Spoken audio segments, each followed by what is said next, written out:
maître. Bonjour. Pourquoi avez-vous souhaité participer à ce concours de théorie? Parce que j'étais déjà venu en 2000 assister au concours parce que mon frère était candidat et j'ai trouvé que cette année c'était le moment ou jamais de parler de la condition pénitentiaire et de citer l'exemple justement de ce client-là pour lequel je n'ai jamais rien pu faire. Et c'est vrai que pour moi ça a été un facteur supplémentaire qui m'a conduit à m'inscrire, mais de manière naturelle. Mais j'ai été très très heureux d'être admis en finale et de me retrouver là dans cette ambiance absolument extraordinaire avec les autres concurrents parce qu'on a tout de suite été soudés et c'est une expérience assez inoubliable.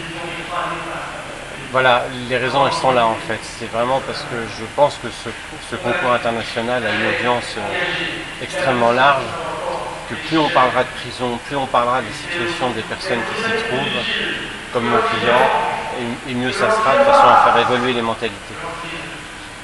Pouvez-vous nous parler maintenant comment vous êtes venu à choisir de défendre cette cause? Quel était le parcours pour le choix de cette cause? C'est-à-dire que j'ai pensé que la situation de Justin était exemplaire et ce que je vous ai dit, c'est que pour moi c'était le moyen de parler de lui, de penser à lui et de faire quelque chose pour lui que je n'ai pas pu faire. Voilà. Donc mon véritable moteur il est là. Donc pour moi c'est venu très naturellement. Et pourquoi avoir choisi avez-vous voulu défendre cette cause ici au Mémorial de Caen dans ce lieu? C'est-à-dire que si vous voulez, on a ici ce concours est entièrement dédié aux droits de l'homme. Donc pour moi, Justin a été manifestement victime d'une violation de ses droits fondamentaux. Il n'y a pas véritablement de droit à la santé de par la Convention européenne des droits de l'homme, mais il y a en tout cas la proscription de tout traitement inhumain et dégradant. Et ici, c'est le lieu idéal. C'est un lieu qui représente la liberté, qui représente l'humanité. Donc il n'y avait pas de lieu qui était mieux choisi que celui-là. Comment vous sentiez-vous avant de plaider votre cause? Vous remonter sur scène? Très impatient.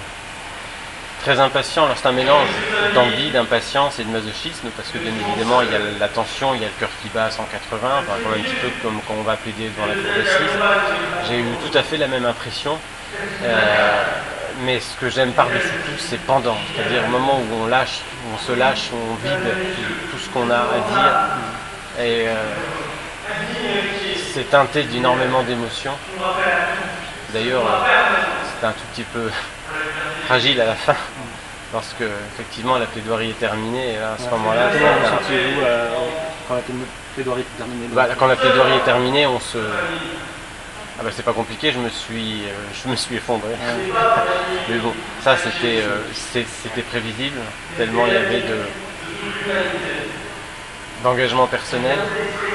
Et ce que je veux dire aussi, c'est qu'à la fin, j'ai parlé aussi de plusieurs autres de mes clients à qui il était arrivé des horreurs. Alors effectivement, ça n'arrange pas. Voilà, je sais pas.